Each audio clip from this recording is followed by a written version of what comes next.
Ok, alors aujourd'hui dans Entreprendre et voyager, on accueille Mathieu Vénis du blog Penser et agir. Donc merci beaucoup Mathieu pour d'avoir accepté mon invitation, ça fait très plaisir. Merci Et à toi, Marion.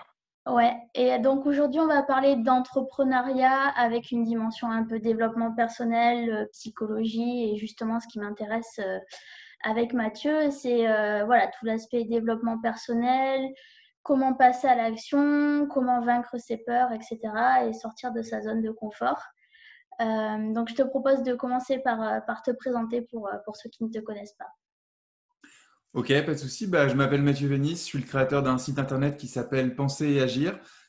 C'est assez vieux, je fais partie des dinosaures entre guillemets du web puisque le site date de 2012.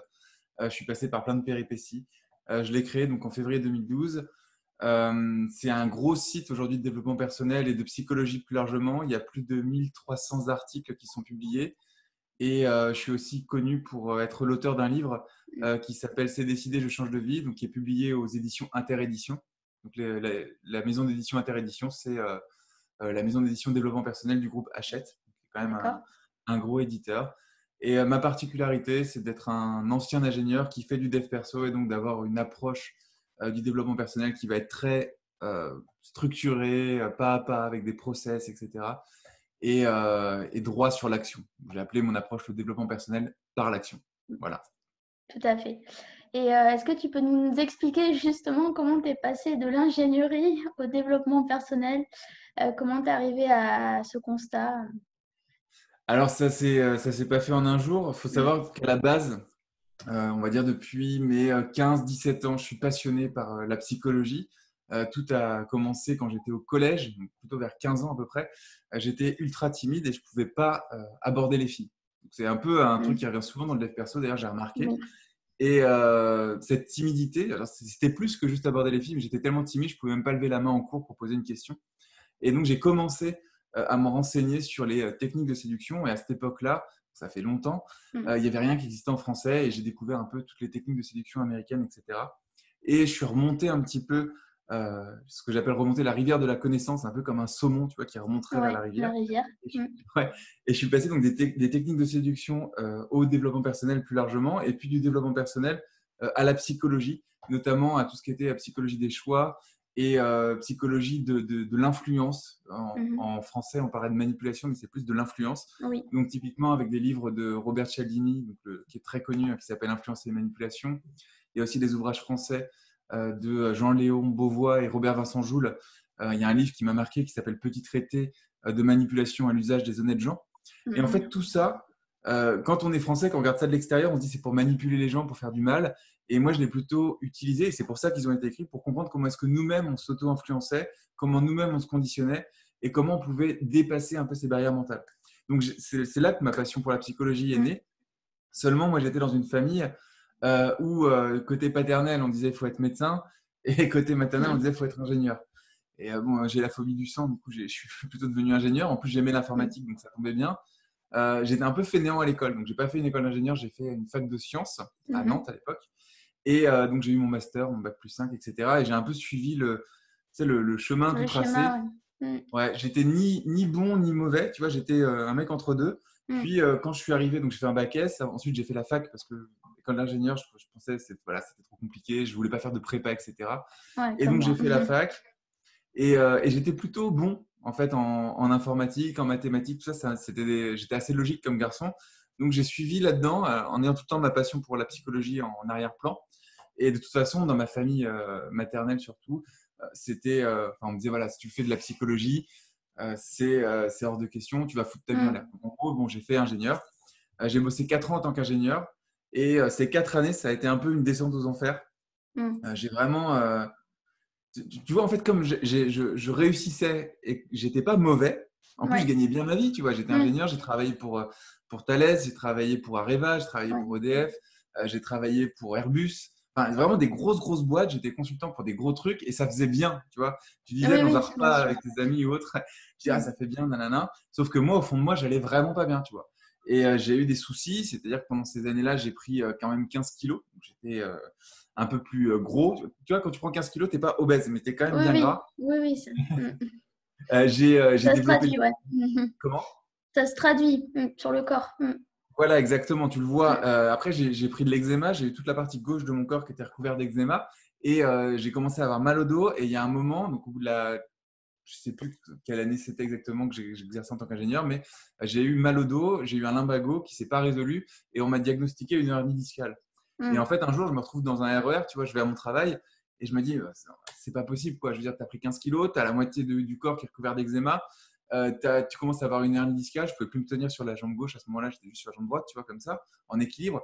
Et en fait, j'ai eu un truc dans ma tête, tu vois, je me suis vu sur mon lit de mort à la fin de ma vie. Mm. Je me suis dit, c'est quoi le pire en fait? Est-ce que c'est finalement de pas avoir, d'avoir changé de carrière, Mm. de dire je regrette d'avoir changé de carrière parce que ça n'aurait pas marché dans la psychologie, tu vois? Vraiment le scénario au pire, ou alors faire le scénario au mieux de ce que j'étais en train de faire. C'est-à-dire, j'arrive à la fin de ma vie, j'ai réussi ma vie, j'ai une maison, je suis ingénieur toujours, j'ai une femme, j'ai un chien, tu vois la caricature du truc. Ouais. C'est quoi le pire? Et là, en fait, c'était le choix qui était si difficile à faire de renoncer à ma carrière d'ingénieur pour renouer avec ma passion pour la psychologie, il était ultra simple, puisque même dans le meilleur scénario, c'est-à-dire de m'imaginer ayant réussi ma carrière d'ingénieur, avoir ma maison, ma femme, mes enfants, mon chien, etc. Je me disais, mais Mm. c'est vraiment de la merde.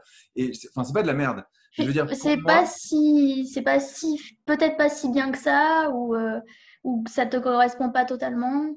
en fait, c'est très personnel. Mais quand j'ai fait Ouais. cette réflexion-là et que je me suis vu sur mon lit de mort, je me suis dit, la seule chose que je regretterais à ce moment-là, c'est de ne pas avoir essayé à ce moment de ma vie Mm. de faire autre chose que ça. Tu vois, c'était même pas de ne pas avoir réussi ou de ne pas avoir raté. C'était juste de ne pas avoir essayé. Et c'est à ce Mm. moment-là, donc du coup en 2012, que j'ai commencé à créer Penser Agir, donc doucement en parallèle de mon job d'ingénieur. Et puis ensuite, fin 2013, en septembre 2013, je suis parti, j'ai quitté mon job et j'ai créé ma société. Donc voilà comment c'est venu, mais c'est vraiment tout un process, ça ne s'est pas fait du jour au lendemain. Et donc, finalement, après, tu as changé de vie au bout d'un an grâce à ton blog. Est-ce que tu t'attendais à ce que ça prenne aussi vite? J'imagine que non, mais comment tu as vécu la transition entre, j'avais pas prévu de poser cette question, mais entre le déclic et cette transition au blogging qui finalement développait ta passion au départ et qui en faisait ton métier? Alors, ça ne s'est pas passé vite chez moi, hein. C'est-à-dire que j'ai créé Penser Agir en février 2012. Ensuite, pendant un an, donc c'était à l'époque, c'était très blogueur pro, Olivier Roland, tu sais, les approches où tu crées un blog, etc. Maintenant, il y a Oui, des approches plus rapides avec la c'est vrai. publicité, où tu peux faire Mm. d'autres choses. Il faut voir qu'à l'époque où j'ai créé ça, les webinaires, ça n'existait pas. La publicité Facebook, on n'en faisait pas. YouTube, ça commençait tout juste. Personne ne faisait des vidéos sur YouTube.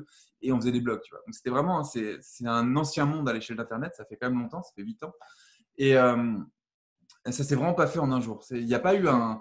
je fais pas partie de cette gamme d'entrepreneurs qui va faire ce que les Américains appellent un overnight success. Ça veut dire Ouais, un succès en une nuit, tu vois. ouais. Et personnellement, j'en connais aucun. C'est-à-dire que je connais vraiment beaucoup de personnes dans le domaine de l'entrepreneuriat web.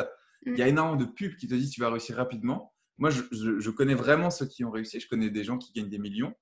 Moi, je gagne pas mal aussi avec Penser Agir aujourd'hui. Ce que je veux dire, c'est qu'il y a personne qui a réussi du jour au lendemain. C'est Oui, quelque chose qui tout à prend fait. du temps. Oui, Alors après, il y a différents degrés dans la réussite. Tu vois, entre générer 30 000 euros, générer 1 million d'euros, tu as tout un Mm. pas Bien sûr. de réussite différentes, de statuts juridiques différents, etc. Moi, ça ne s'est vraiment pas fait du jour au lendemain. Donc, j'ai commencé à créer mon blog en février 2012. J'ai écrit des articles pour me construire une audience à ce moment-là. Donc, je crois qu'en février 2013, quand je quitte mon poste, je dois avoir une liste comme entre 4 ou 8 000 prospects sur ma liste email. Donc, tu vois, c'est des personnes qui laissent leur adresse email tout Oui, simplement. oui.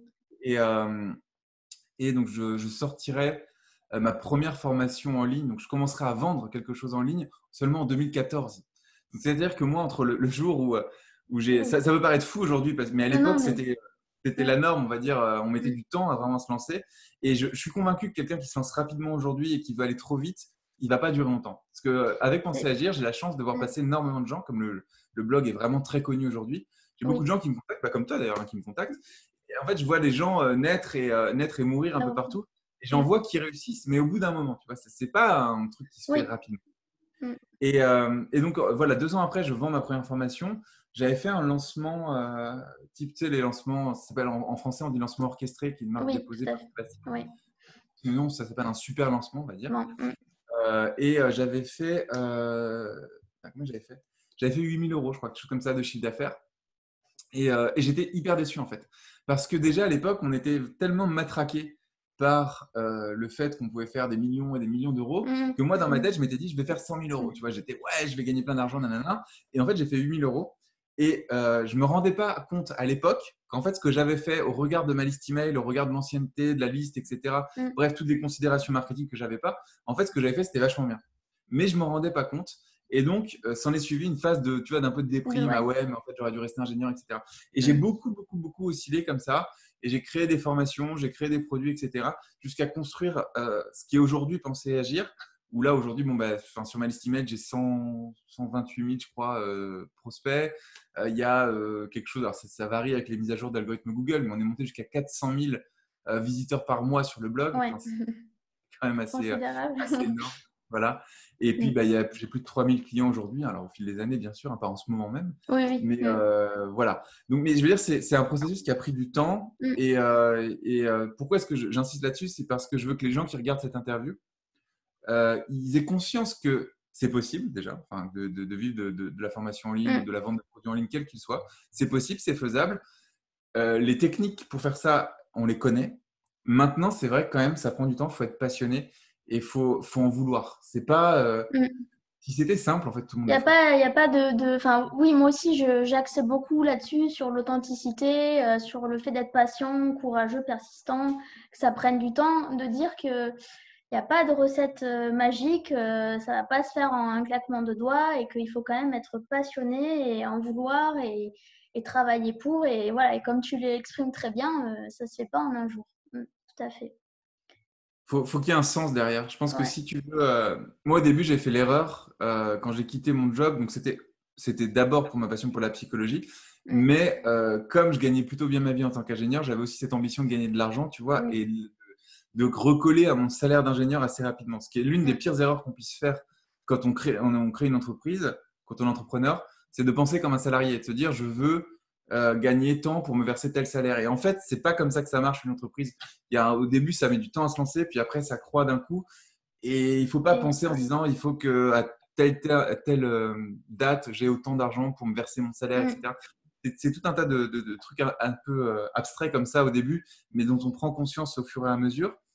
Et quelqu'un qui voudrait lancer un business Internet uniquement pour gagner de l'argent, il ne réussira pas. L'argent, c'est la résultante, c'est on va dire le résultat de ce que tu vas apporter comme valeur à tes clients ou du sens que tu mets derrière. Mais il y a toujours une notion de je fais ça pour quelque chose. Ça peut être la liberté, pour le voyage comme tu fais toi, C'est ça. ou pour ou aussi ce que tu vas apporter à tes clients. Et un entrepreneur ne gagne pas d'argent s'il n'y a pas de produit en face. Les gens oublient ça souvent. On se dit je vais faire ça pour être riche, mais il ne faut pas oublier que surtout sur Internet, si tu veux vraiment marcher sur la durée et gagner beaucoup d'argent, ce qui est une motivation louable, hein, mais ce n'est pas suffisant, il faut faire quelque chose que les gens achètent, que les gens rachètent derrière, que les gens conseillent, référencent, etc. C'est là toute la subtilité dans la réussite de quelqu'un. Et justement, puisqu'on parlait du pourquoi, qu'est-ce que tu dirais, qu'est-ce que tu dirais aux personnes qui nous écoutent et qui, justement, peuvent tomber dans ce piège-là de vouloir travailler sur Internet pour gagner de l'argent? Comment être certain, entre guillemets, bien sûr, mais être certain de son pourquoi, de se dire c'est ça qui va me driver. Et c'est cette valeur ajoutée-là que je veux apporter, un peu l'équilibre entre vouloir gagner et rester aligné avec ses valeurs et le sens. Alors ça, c'est toute l'ambition de Penser Agir, puisque la base de Penser Agir, c'est comment redonner du sens à sa vie, donc notamment en s'appuyant sur ses valeurs et en identifiant ses valeurs. Alors, bon, il y a plein de clés, j'ai des formations de plusieurs heures là-dessus. Le truc le plus simple, et voilà, dans une interview comme ça qui sera assez concis, c'est de réfléchir à qu'est-ce qu'on aime faire. Ça paraît bidon comme ça, mais la plupart des gens, j'en faisais partie, en fait, quand on veut changer de vie ou quand on veut créer quelque chose d'important, on réfléchit souvent en fonction de frustration ou de symptômes du moment. Typiquement, quand j'ai créé Penser Agir, je me disais, je suis pas bien dans ma peau d'ingénieur, j'ai de l'eczéma, j'ai du poids en trop, j'ai une hernie discale, etc. Qu'est-ce que je peux faire pour aller mieux? Donc, on part du point A, la situation actuelle, et on se dit, qu'est-ce que je peux faire à partir de cette situation actuelle pour aller mieux? Le problème quand on fait ça, c'est qu'on se limite vachement, en fait. On est un peu dans sa petite bulle. En plus, sa petite bulle de frustration est hyper négative. On se dit, comment je peux aller mieux? Sous-entendu, comment ça pourrait être moins pire? Et on n'arrive pas à penser grand. Alors du coup, il faut se virer de cette façon de réfléchir-là et se dire, dans un monde idéal, s'il n'y a pas de contraintes financières, s'il n'y a pas de contraintes géographiques, s'il n'y a pas de contraintes temporelles, qu'est-ce que je veux faire? Et là, il y a un exercice qui est assez connu en développement personnel qui est de rédiger sa journée moyenne idéale, c'est-à-dire la journée qu'on pourrait reproduire indéfiniment et pour laquelle on serait heureux. Et certaines personnes qui vont dire, bah, moi, je veux me réveiller sur la plage et à 10 h du matin, aller faire du kitesurf, à midi, aller manger dans une petite paillote sur la plage, et puis à 14 h, me mettre à travailler, arrêter de bosser à 17 h, et puis, je sais pas, à 17 h 30, aller Profiter faire… de sa famille. Voilà. Voilà. Il y en a d'autres, ça va être, moi, je voudrais vivre dans une grande ville, par exemple à Paris. Je voudrais me lever le matin et puis pouvoir aller à la séance de 10 h au cinéma, aller manger dans ce restaurant-là précisément, pas avoir à travailler parce que mon argent est en bourse. Enfin, je sais rien, tu vois, des trucs comme ça. Et en fait, il ne faut pas réagir par rapport à sa situation du moment. Il ne faut pas non plus écrire ça par rapport à une mode du moment qui pourrait être justement, tu vois, rien que dans l'entrepreneuriat web, tu vas avoir le dropshipping, tu vas avoir la vente de formations en ligne comme je fais moi, tu vas avoir la vente d'e-books sur Amazon, enfin, un milliard de trucs. De moyens. Ouais. Il faut plutôt déjà se dire qu'est-ce que je veux, moi, dans 10 ans, par exemple, et se rendre compte qu'il y a des rêves qui sont ultra possibles. Il y a plein de personnes qui, justement, qui aiment voyager, qui se disent mon rêve, ce serait de vivre, je sais pas, au Vietnam, sur une plage magnifique, dans un petit, tu vois, un petit appartement comme ça sur une plage. Et en fait, déjà, si on se dit, OK, ma vision, c'est ça, et c'est vraiment ce que je veux faire, tu vois, on va commencer à la rendre réelle. C'est-à-dire, on va se dire, oui, mais alors si je veux partir au Vietnam, c'est où au Vietnam que je veux partir? Donc, OK, c'est dans telle ville. Je vais être exactement je dis Vietnam, ça peut être Cambodge, Thaïlande. Je vais être exactement là. Ah oui, ça coûte combien un loyer là-bas? Et là, on se renseigne en fait. Et on se dit, ah oui, donc un loyer, c'est ça. C'est combien le coût de la vie? C'est combien un repas? C'est combien, je sais pas, une salle de sport? C'est quoi le revenu moyen? À combien je veux être? Et en fait, on va préciser cette vision-là. Et on n'a pas du tout réfléchi aux problèmes qu'on a actuellement. Tu vois. On réfléchit juste, mais on sait plus que se dire j'aimerais bien vivre au bord de la mer. Ça sert à rien. C'est pas concret. Mais si on arrive à se dire, voilà, en fait, pour vivre au Vietnam et faire mon rêve d'être au bord de la plage et aller faire du surf ou du kitesurf, j'en sais rien, je dis n'importe quoi, eh bien, ça va me coûter 1500 € par mois. Ce qui est possible parce que j'imagine que la vie au Vietnam, c'est moins cher qu'en France, par exemple. C'est juste un exemple. C'est juste un exemple. Eh bien, au lieu de se dire je veux faire des millions sur Internet, on va se dire je veux être en mesure de générer de quoi avoir 1500 € dans ma poche tous les mois d'ici 3 ans, par exemple. Et bien là, le rêve entre je veux gagner de l'argent et être millionnaire à je veux vraiment vivre mon rêve qui serait vivre sur la plage au Cambodge ou au Vietnam ou j'en sais rien, c'est plus du tout la même chose. Et puis, on a un objectif financier et on peut se dire OK, bon, maintenant que j'ai cet objectif financier-là, et alors là, c'est un exemple. Ça pourrait être aussi, je veux vivre à Paris et avoir 10 000 € par mois pour vivre. Et dans ce cas-là, c'est totalement différent parce que entre 10 000 € par mois pour vivre avec les charges d'avoir une société en France, etc., et 1500 € au Vietnam, c'est pas le même modèle, c'est pas la même stratégie, c'est pas la même chose. Et on va pas vendre la même chose, on va pas avoir les mêmes clients, etc. Et ensuite, on se dit, pour atteindre cet idéal qui est personnel, et moi, je suis vraiment partisan de partir d'une vision personnelle égocentrée, tu vois. En dev perso, on a un peu cette image de bisounours où il faut penser à l'altruisme, aux autres, etc. L'altruisme, c'est dans un second temps. Il faut d'abord aller bien soi si tu veux commencer à être altruiste, tu vois. Donc, tu te fais ta petite vision, tu mets des chiffres sur un papier, tu dis, il faut que j'ai tant d'argent et cet argent, je vais… C'est pas juste j'ai tant d'argent, c'est cet argent que je vais avoir, il va me servir à payer tant de loyer ou de remboursement d'emprunt, tant de passion. Enfin, tu mets le truc très concret. Voilà. Et après, tu te dis, c'est quoi mes passions à moi? Donc, c'est quoi mes passions? C'est quoi mes savoir-faire? Qu'est-ce que j'ai appris? Donc, il y a une notion de compétence intrinsèque. Tu vois, par exemple, je ne sais pas si une personne qui est caissière qui regarde cette vidéo, j'ai rien contre les caissières, mais c'est un métier qui va parler à tout le monde. Elle pourrait se dire, moi, je n'ai pas vraiment de savoir-faire. C'est un métier simple. En fait, c'est faux. Elle a plein de savoir-faire, la caissière. Elle va pouvoir, par exemple, des trucs de rendre la monnaie, de dire bonjour, de répondre au téléphone, etc. Donc, ça, c'est des compétences multitâches. Cette personne, quelqu'un qui est caissier pendant 1 an ou 2 ans ou 3 ans ou encore plus, elle va développer des compétences intrinsèques multitâches qui sont exceptionnelles. Et donc, elle va pouvoir se dire, OK, moi, je suis une personne qui est supérieure à la moyenne en termes de multitâches. Il y a aussi des notions peut-être de calcul mental, quoique maintenant, elle s'affiche. Et elle va compter en tout cas les pièces ou elle va manipuler les choses, etc. C'est aussi une personne qui va être procédurale, c'est-à-dire elle va savoir respecter des procédures, faire des trucs répétitifs, elle ne va pas se lasser trop. Ou du moins, elle va être habituée à faire ça. Et donc, elle va pouvoir trouver comme ça un ensemble de savoir-faire, multitâches, procédural, tu vois, des compétences intrinsèques, ce que tu fais émerger de tes compétences professionnelles c'est adapté à tous les métiers. Et tu vas mettre ça conjointement avec tes passions. Qu'est-ce que j'aime dans la vie? Bah, si c'est la psychologie, c'est la psychologie. Si c'est le kitesurf, c'est le kitesurf. Si c'est l'alimentation, c'est l'alimentation. Si c'est l'écologie, c'est l'écologie. Et puis, tu vas préciser tout ça, tu vas mélanger tout ça. Ça, en développement personnel, ça s'appelle l'ikigai. C'est un concept japonais, une contraction de deux mots, iki et gai. Et si on le traduit, ça veut dire la raison pour laquelle on se lève tous les matins. Et ils expliquent qu'il y a une raison unique par individu sur la planète de se lever tous les matins. Cette raison unique, ce serait un petit peu la jonction de sa passion, sa ses profession, compétences. ouais, sa vocation et sa mission. Qu'est-ce que je veux donner au monde et qu'est-ce que moi je veux faire. Et en mélangeant tout ça, bah, tu trouves un sujet sur lequel te lancer. Et ensuite, en fonction de ta vocation, ton truc personnel à toi, bah, tu te dis si tu vas plutôt construire je sais pas, une entreprise, une association, un statut auto-entrepreneur ou alors t'expatrier, je ne sais pas où, tu vois. Et la vraie leçon de ce que j'ai expliqué, de tout ce que j'ai donné là, c'est il ne faut pas raisonner en fonction de sa situation actuelle, de ses frustrations, mais se projeter dans un idéal, préciser cet idéal concrètement. Pourquoi je veux cette somme d'argent? Qu'est-ce que je veux en faire? Et à partir de cette situation idéale, construire un projet qui a du sens pour soi et qui va mêler ses savoir-faire, ses passions, etc. Et avancer. Et après, on trouve un modèle. Après, ça peut être l'entrepreneuriat web. Après, ça peut être autre chose. Oui. Tu vois? Tout à fait. Ouais. Et justement, le fait d'essayer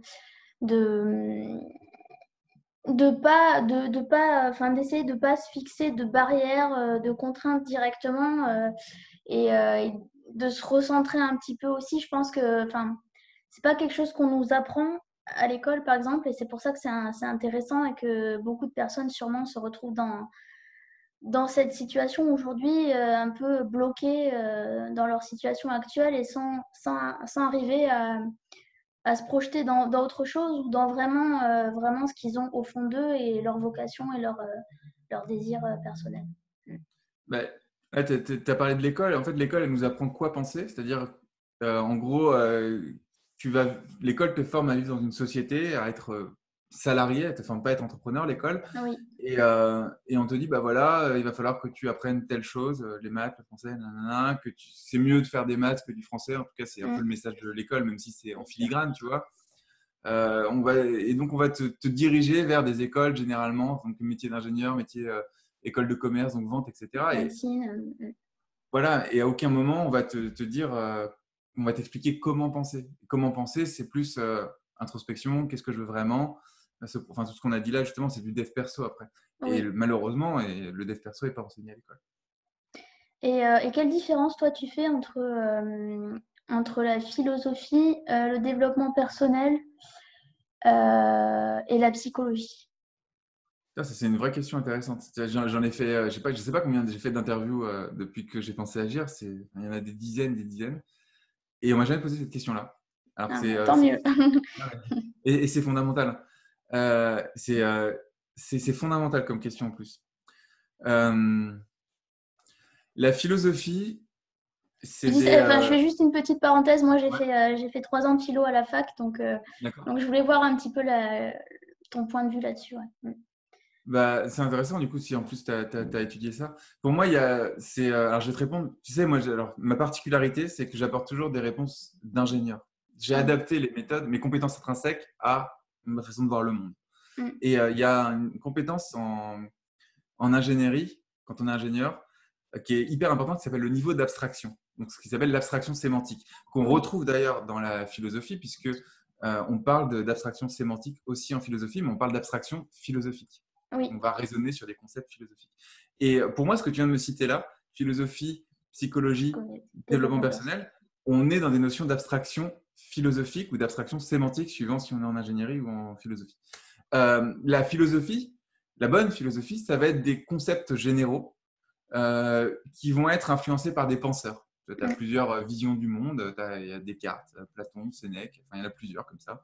Il y en a qui vont aimer la philosophie de l'instant présent, l'épicurisme, d'ailleurs, qui est souvent mal interprété. D'autres qui vont être plutôt méthodiques, qui vont parler de choses cartésiennes, etc. Descartes a donné son nom à la méthode, justement, tout ce qui est cartésien. Et puis, il y a différents cours. Après, tu as des cours qui vont être un peu plus sombres, des cours plus où on va regarder la part d'ombre des gens, de se côtoyer au mal, etc. Et donc, la morale. Comment ? Puis, par exemple, le grand concept de morale en philosophie, voilà. Voilà, des choses comme ça. Mm. Et il y en a qui vont dire il faut étudier sa part d'ombre pour comprendre ce qu'on doit faire pour grandir. Il y en a d'autres qui vont dire il faut regarder la part de lumière pour grandir. Enfin, il y a tous les courants. Mm. Ça, c'est la philosophie et c'est des grands courants de pensée. Après, par-dessus, on a la psychologie. La psychologie, c'est plutôt… en fait, ce n'est pas des niveaux d'abstraction, c'est plutôt c'est des univers différents. Parce que la psychologie, c'est plutôt d'un individu par rapport à lui ou d'un individu par rapport à un autre. C'est un peu différent. Pour moi, la philosophie, c'est des penseurs. On pense le monde, on donne une façon de voir le monde. Oui. Et alors que la psychologie, c'est comment est-ce qu'un individu se perçoit par rapport au monde. En gros, c'est qui je suis, enfin, comment je fonctionne à l'intérieur. C'est plus la psychologie, c'est cognitif. C'est comment est-ce que je vais gérer mes émotions, etc. Alors que la philosophie, c'est plutôt… en philosophie, tu as la caverne de Platon qui est très connue. Tu sais, c'est quelle est ma place dans le monde quand je suis dans ma caverne, comment est-ce que je vois à l'extérieur? Est-ce que les ombres que je vois sont réelles, sont pas réelles? Est-ce qu'elles sont déformées? Donc, c'est pas la même chose.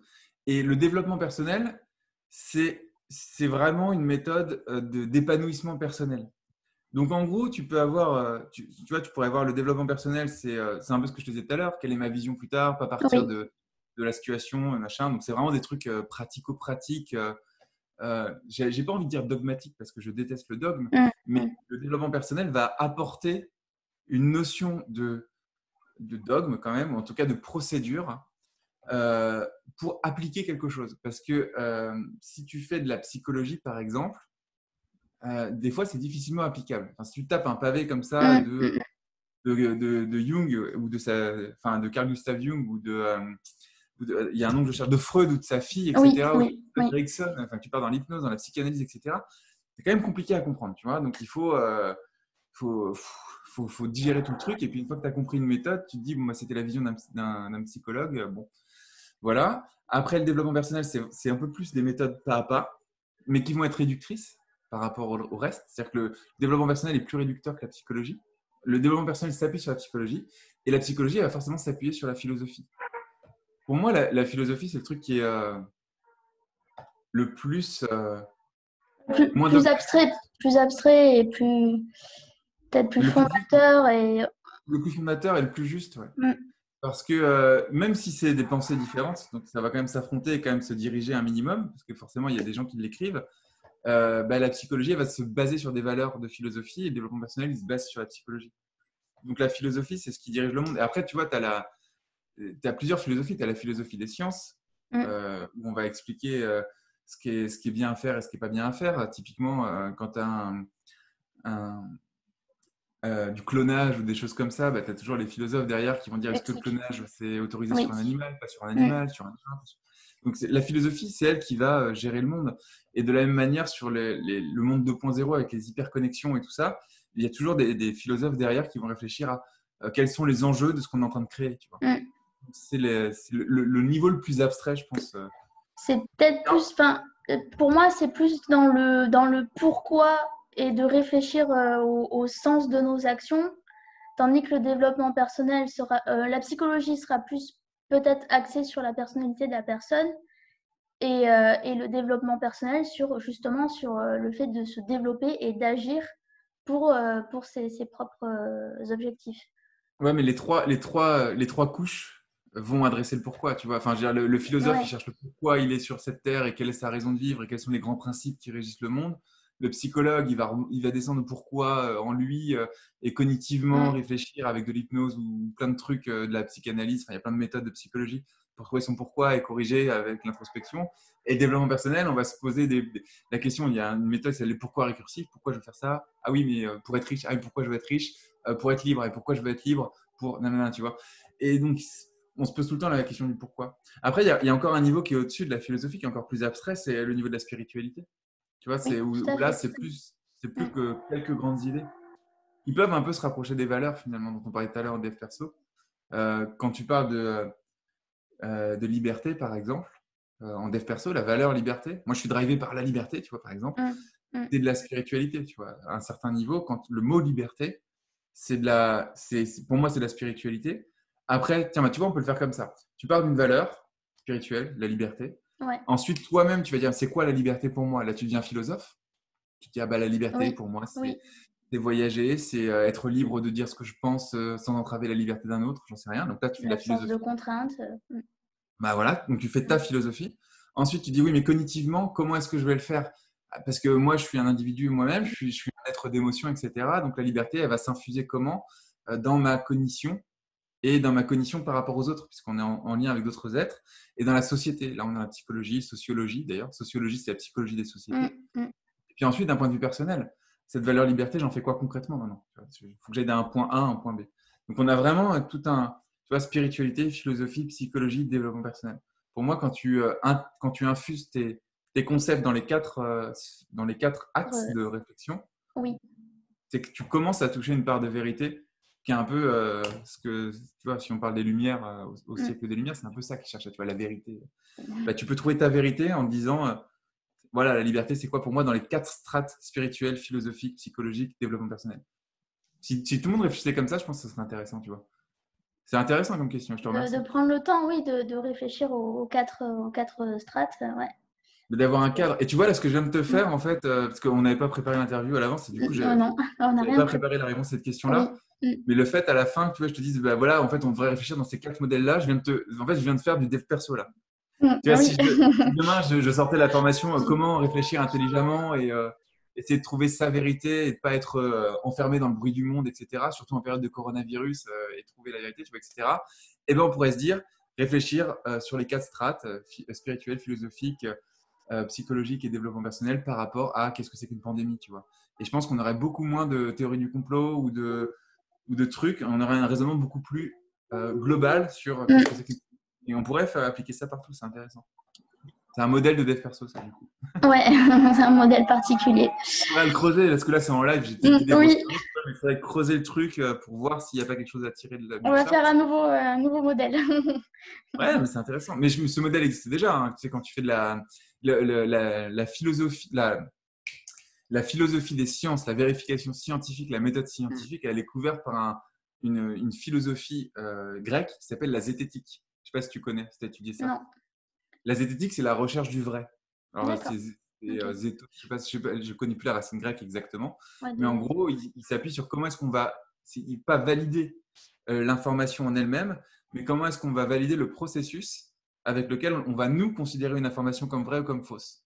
Typiquement, quel argument j'utilise pour écouter telle personne. Par exemple, quelqu'un qui regarde l'interview en ce moment, il va dire euh, euh, je ne vais pas m'intéresser à savoir si ce que dit Mathieu est vrai ou faux.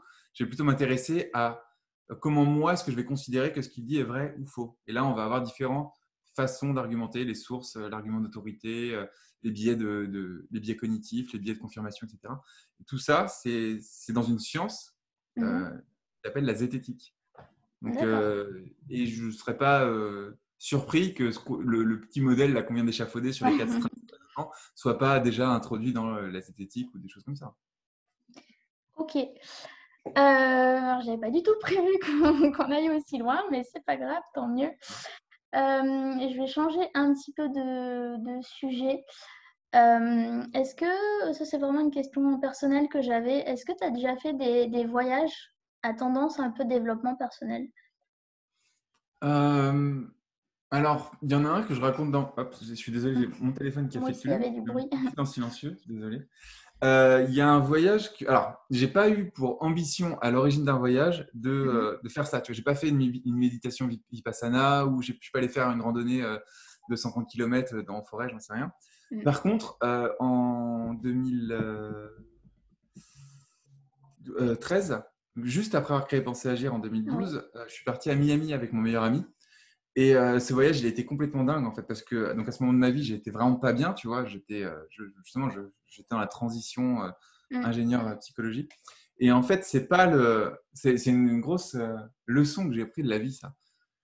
C'est que ça sert à rien de vouloir faire un voyage initiatique, tu vois. On parlait Oui. de voyage initiatique au sens de l'alchimiste, le livre de Paulo Coelho, tu vois. Mm. Ça sert à rien de vouloir faire ça, ou de se dire je vais faire une vipassana pour faire ça, tu vois.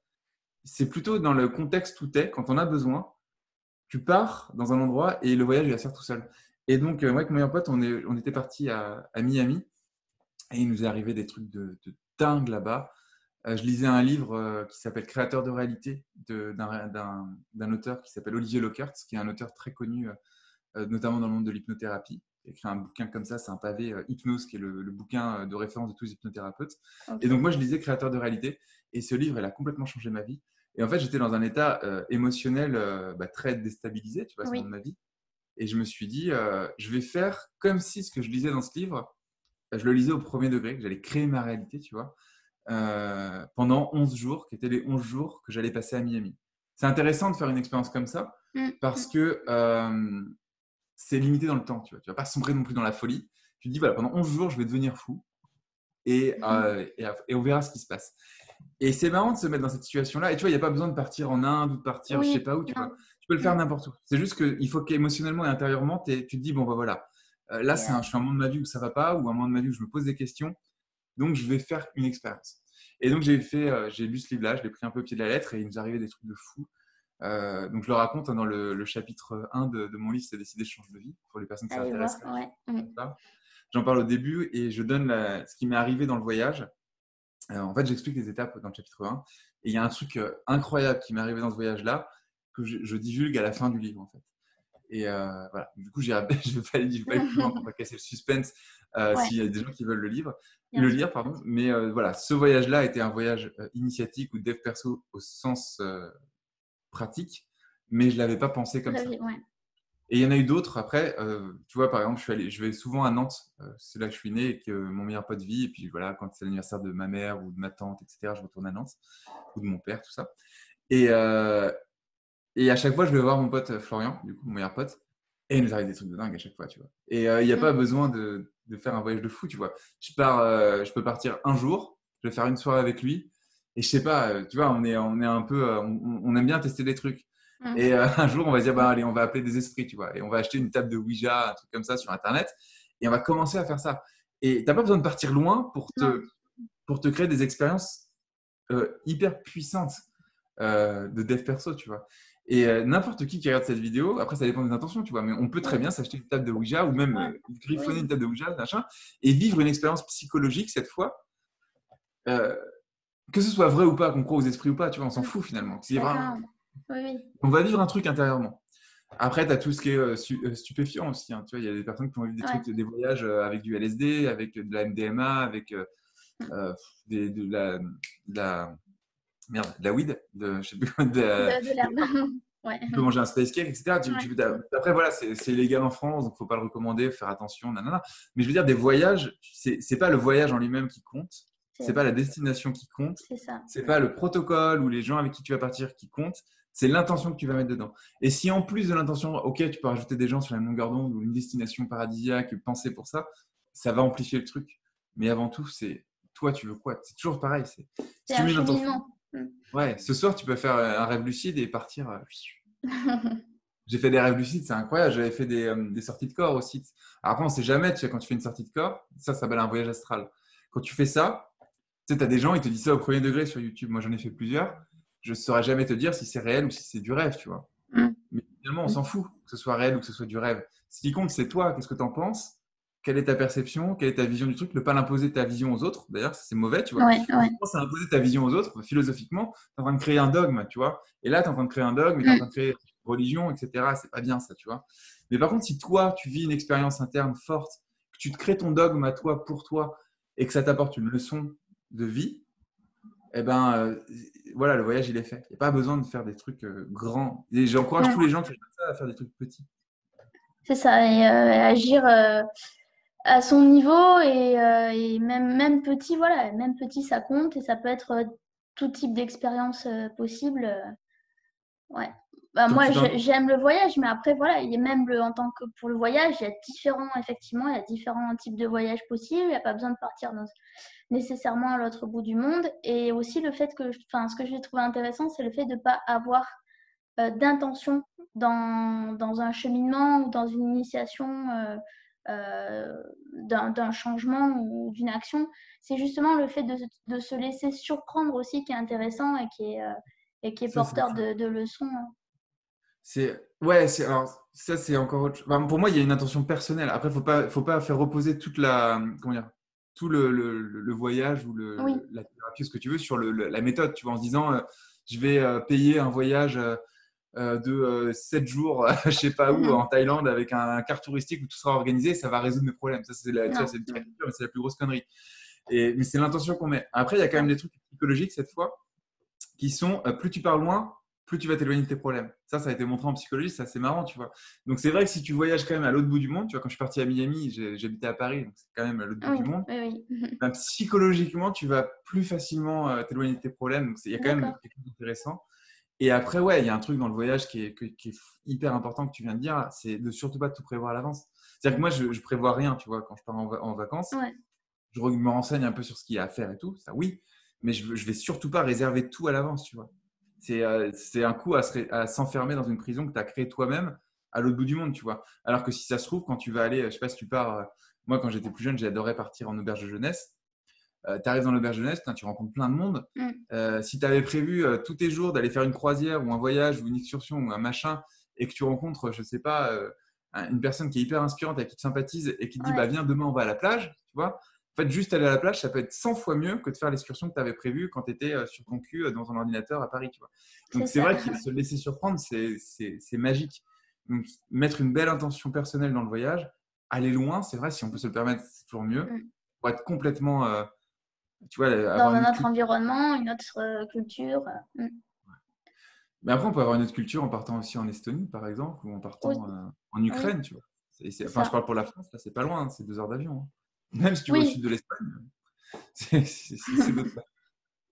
dès lors qu'on sort un peu de cette culture judéo-chrétienne, voilà. Ouais. Ouais. Bah, l'Espagne, c'est aussi judéo-chrétien pour le coup. Mais Oui, ça colle pas. oui. Après, non, je veux dire, oui, après, il y a des régions spécifiques plus au sud qui sont vraiment, Ouais, voilà, voilà. qui ont, ouais. Mais après, enfin, je sais pas, tu vas de Paris à la Bretagne Mm. ou en Alpes-Maritimes à Nice ou en Pays Basque à l'ouest. Enfin, c'est pas pareil, hein. Tu vas dans le nord, dans le Pas-de-Calais. Déjà, c'est pas les mêmes gens.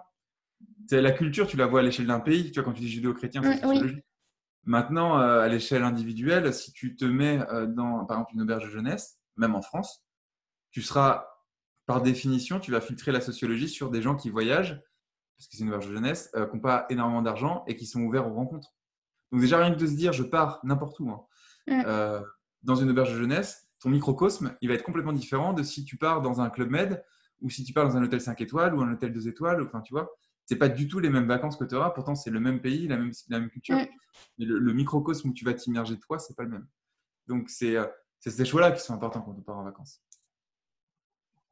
tout à fait. Et d'ailleurs, qu'on parte en vacances ou justement aussi quand on part en tant que digital nomade et qu'on travaille en même temps, qu'on voyage et où l'équilibre personnel justement est important. Ça, j'ai pas été, moi, personnellement, j'ai pas été digital nomade. Donc, ça, je peux pas en parler. Par contre, j'ai des amis qui l'ont été. Ouais. Et c'est là que et on m'a expliqué que ça convenait pas à tout le monde non plus. Parce qu'ils disaient qu'il n'y avait jamais eu autant d'alcooliques dans les digital nomades que les mecs. Alors, c'était notamment à Ho Chi Minh, c'est au Vietnam, hein, c'est ça, Ho Chi Minh, où Oui. les entrepreneurs français se réunissaient tous à Ho Chi Minh et en gros, ils passaient leur journée à boire parce qu'il y avait que ça à faire, quoi. Et donc, il y a différentes expériences du Mm. digital nomade. C'est un truc qui est à la mode, c'est pas forcément pour tout le monde. Par contre, quand Non. c'est pour toi, c'est génial, faut le faire. Mais moi, c'est pas trop mon truc. Moi, j'aime bien faire des bons, moi. Tu vois, j'aime bien faire un bon, rester 3 semaines, revenir, Mm. faire un bon, rester 3 semaines, revenir. Mais faire digital nomade, j'ai pas de maison et je voyage Non. sur du monde. Moi, c'est anxiogène pour moi, donc ça me convient pas. Mais ça convient à beaucoup de gens, et tant mieux. Ça convient. Moi, je considère que je fais un peu enfin, si je peux, je pars quelques mois, comme j'ai fait en Thaïlande en début d'année. Je suis partie 2 mois en Thaïlande. Je considère que c'est une bonne expérience justement et que c'est intéressant à faire. Mais là où je veux, ce qu'on appelle aujourd'hui les digital settlers, c'est-à-dire, bah oui, on peut travailler depuis n'importe où, etc. Mais comme tu dis, on va plutôt partir sur des plus courtes périodes et puis pas forcément partir directement pour 6 mois. Il n'y a pas besoin de ça pour s'épanouir et se faire des expériences. Il y a un truc qui est intéressant d'ailleurs, je rebondis sur ce que tu dis, c'est donc moi, ce que je vends principalement sur Penser Agir, c'est que j'accompagne les personnes à changer de vie. Tu vois. Oui, Il y a beaucoup de personnes qui voient le changement de vie comme un saut dans le vide. Et c'est un peu pareil pour les digital nomades, c'est ça. où tu vois, il y a un peu le salarié qui fantasme sur le digital nomade en se disant moi aussi je veux plaquer ma vie, aller vivre en Mm, Thaïlande, à l'autre bout du monde, etc. Et en fait, ce qu'on ne se rend pas compte, c'est qu'avant d'aller vivre en Thaïlande, à l'autre bout du monde et de s'expatrier, tu peux déjà passer 3 semaines dans un pays, tu vois. Et ça, tu peux le faire quand tu es salarié. Et Mm. déjà confronter ton rêve à la réalité et voir si ça te plaît. Et en effet, si ça te plaît, après te dire, bah, je vais faire un petit business, commencer sur Internet, etc. Parce que c'est vrai que c'est bien et ça coûte pas cher et, par rapport à créer un business en dur. Puis on peut Oui, le faire. oui. Mm. Et là, en effet, à se dire, bah, maintenant que j'ai fait 2 semaines en Thaïlande, bah, je vais faire 3 mois. On va voir si ça me plaît. Et Voilà. c'est pas un saut dans le vide, c'est vraiment, ça se fait avec le temps. Et après, il y a Mm. un autre truc. Moi, quand j'étais salarié, j'étais tombé dans le piège en me disant, les gens qui sont libres sont ceux qui vivent en dehors de la France. Tu vois, j'avais Mm. fait une Oui, haine de la France et surtout une haine du salariat, tout ça, du modèle salarial. Je me suis rendu compte que la liberté, c'est pas de vivre ailleurs. La liberté, c'est d'avoir le choix de aller ailleurs si on en a envie. c'est ça. Et entre la liberté de choix et la liberté un petit peu, je sais pas, d'illusion, Mm. il y a une différence énorme parce que quand on se dit je veux aller vivre à l'étranger, c'est une barrière qui est fondamentale, enfin qui est énorme et qui semble, tu vois, quand tu es salarié, Oui, tu te une dis grosse putain, montagne. Ouais. Mm. ouais, c'est une grosse montagne. Alors tu te Mm. dis je veux juste avoir le choix, tu vois, de partir, c'est-à-dire juste avoir un job où je peux avoir le choix de me lever le matin ou pas, et puis bah, de prendre un billet d'avion ou pas. J'ai pas besoin de demander à un patron, voilà. Bah, en fait, tu démissionnes de ton patron, tu crées ton business sur Internet, même si tu gagnes pas encore d'argent, bah, tu vas peut-être toucher le chômage parce que tu étais Mm. salarié avant. Mm. Et en fait, tu es déjà dans ta situation, tu vois. Voilà, tu as le choix maintenant. C'est Après, ça. tu n'as pas beaucoup d'argent, tu peux pas le faire, tu vois. Mais tu commences à toucher du doigt, tu vois. Et moi, Déjà, quand t'as fait un pas et puis voilà, ça se fait progressivement et il faut pas non, puis tu croire le que tout de suite c'est le saut dans le vide. Non, mais puis quand même, tu le vis parce que c'est vrai Mm. que moi, quand j'ai quitté mon job d'ingénieur en 2013, le lendemain où je me suis réveillé, donc après, j'ai commencé à toucher le fonds ACRE, ça s'appelle Aide à la création Oui, d'entreprise, c'est Pôle oui, ce emploi que qui j'ai verse des aussi. allocations. Voilà. Mm. Bah, le lendemain, tu te lèves quand même. Enfin, je veux dire, tu te lèves et tu te lèves, je veux dire, t'as le droit de pas te lever, tu vois. T'as pas posé de congé, t'es en train de créer ta boîte, ok, mais le lendemain de ta rupture conventionnelle, bah, tu as le choix de pas te lever. Et en fait, tu as ce choix-là qui est super simple, c'est ça la liberté, tu vois. Et c'est beaucoup moins grand que de s'expatrier ou quoi que ce soit. Déjà, c'est ça. Et après, Mm. tu construis là-dessus pour aller vers ce que tu veux. Mais déjà, c'est simple, tu vois. Si les gens, au lieu de penser grand à des voyages, des machins, des trucs, déjà, ils commencent à se dire, est-ce que je serais capable de faire une rupture conventionnelle et de me lever le matin, tu vois. Oui, C'est se responsabiliser, de faire des choses. Et ça vient pas tout seul, hein. C'est compliqué. ça vient pas tout seul et je pense que c'est aussi pour ça qu'aujourd'hui il y a un gros besoin justement au niveau de tout ce qui est reconversion professionnelle et développement personnel et le fait de prendre conscience aussi parce que la première étape c'est quand même comme on a dit comme au début c'est de prendre conscience et, euh, et, euh, et après bah, les choses elles se font dans la logique quoi. En France, c'est pas très dur de prendre conscience. Quand tu vois que je sais pas, le salaire médian, je crois qu'il est à 1500 euros et que tu passes 40 heures semaine par mois, enfin, à un moment, tu te dis pourquoi, quoi. Enfin, tu vois, moi, ça n'a pas été si compliqué que ça, tu vois. Moi, je gagnais un peu plus parce que j'étais ingénieur, mais je veux dire, après, il y a les gens qui se disent, ouais, je gagne 1500, quand je gagnerais 3000, j'irais mieux. Non, tu n'irais pas mieux. Tu paieras un peu plus d'impôts et au lieu de dormir dans des draps en coton, tu dormiras dans des draps en coton tissés à 100 fils au centimètre carré. Et au lieu de manger Carrefour normal, tu mangeras Carrefour bio, tu vois. Déjà, la Ça, différence, elle est pas fondamentale. Au lieu de vivre dans un appartement avec une chambre, tu auras un appartement avec 2 chambres, tu vois. C'est pas ça la liberté. La liberté, c'est dans la tête. Et moi, je préfère me réveiller, tu vois, à choisir. Je préfère me réveiller dans un 30 mètres carrés que tu vois, un 30 mètres carrés en étant ouais, libre, plutôt que que dans un 100 mètres carrés en étant, en ayant enfermé. besoin d'aller 40 heures semaine, faire un truc qui me plaît pas. C'est un peu ça l'idée, tu vois. Tu peux être libre dans ton salon, quoi. C'est important, ça. Tu vois, tu peux Oui, être oui, oui, libre dans ton salon, quoi. En slip c'est ou en ça. culotte, tu vois. Et c'est ça La qui est important. preuve, même en période de confinement, on est libre dans notre, dans notre salon. Ben ouais, et alors ouais, ça c'est autre chose, ça c'est typique des business en ligne, mais c'est vrai qu'on a été beaucoup moins impacté que par les boulangeries ou n'importe qui, Oui, tu vois. Ça c'est vrai. c'est ça. Bah écoute, je vais juste te poser une dernière question. Pareil, c'est un peu à titre personnel parce que bah, tu as lancé ton bouquin et Ouais. moi, je réfléchis aussi à faire le mien. Et pareil, enfin, la démarche d'écriture, c'est de l'entrepreneuriat, quoi. C'est essayer quelque chose. Et je voulais savoir si tu avais des conseils par rapport à l'écriture d'un livre. Bah, alors oui, c'est un projet comme un autre. Donc, en fait, dans l'entrepreneuriat, on pense souvent création de société, mais en Mm. fait, l'entrepreneuriat, c'est juste entreprendre. Et Ok, entreprendre, voilà. c'est projet, quoi. Et en effet, ouais, alors moi, ça n'a pas été compliqué d'écrire ce livre parce que j'avais pensé à lire depuis longtemps. Ouais, Et donc, j'avais plein de formations en ligne et toutes mes formations en ligne sont transcrites pardon, oui, au format texte. Donc, en fait, ce que j'ai fait, c'est que j'ai repris des morceaux de transcription un peu partout. Et j'ai tout reformulé, j'ai tout réécrit, tu vois. mm, Mais il y avait déjà les idées, la la base. Enfin, ça base. faisait Ouais. 7 ans que je faisais ça, donc je savais exactement ce que j'allais écrire. Donc, mais le conseil numéro un, je crois que c'est Stephen King qui donne ce conseil. Il y a plein de personnes qui me disent ah, j'aimerais être un auteur à succès. C'est quoi Mm, la méthode pour écrire? Et Stephen King, il leur répond écris. Tu vois. Et en gros, tu prends une feuille blanche et t'écris, quoi. Après, il y a des méthodes, faire le sommaire avant ou pas, bon voilà. Mais déjà, je pense qu'il faut aimer écrire et aimer partager une idée. C'est-à-dire, il ne faut pas écrire un livre pour dire j'ai écrit un livre. oui, oui, bien sûr. Il faut écrire un livre pour essayer de transmettre quelque chose. C'est ça le plus important. Et une fois que tu sais ce que tu veux transmettre, bah, tu l'écris. Et en fait, c'est aussi con que ça, hein. Il y a pas. Après, si tu veux des conseils pour être publié ou autre, ça c'est autre chose. Il y a un truc fondamental quand on est blogueur, c'est que les éditeurs, ils veulent vendre du livre.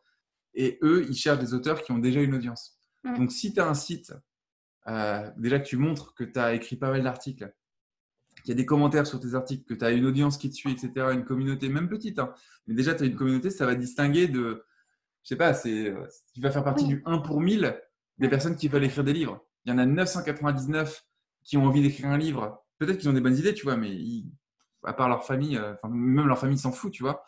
Et après, tu as les blogueurs, même s'ils ont une petite communauté. Moi, pour le coup, j'avais une très grosse communauté, mais jamais avec oui, une petite communauté. Ça te distingue des 999 autres. Donc déjà, si tu vas avoir un éditeur en expliquant ça, ça va te distinguer. Après, moi, comme Penser Agir est connu, j'ai eu la chance d'être contacté par Hachette. Donc en fait, ils mm, m'ont envoyé un mail, comme tu m'as envoyé un mail pour l'interview. ouais. Et voilà, ils m'ont dit, ça te dirait d'écrire un livre? J'ai répondu oui. Et, euh, et du coup, voilà, c'est un projet qui s'est lancé et puis le livre a été écrit, quoi. Est-ce que c'est un projet auquel tu pensais déjà ou en fait quand tu as été contacté par Hachette, enfin, est-ce que tu y pensais déjà avant? Alors ouais, j'y Oui, pensais déjà. Penser agir, c'est vraiment un truc qui a du sens pour moi. Et pour l'anecdote, je crois que j'en ai jamais parlé publiquement d'ailleurs, mais en gros, quand j'avais une trame, en fait, j'avais un fichier Word sur mon ordinateur qui datait de 2014. Donc en fait, Hachette me contacte en 2018 et j'avais 70 pages d'écrites sur un fichier Word parce que j'avais déjà essayé d'écrire un livre en 2014.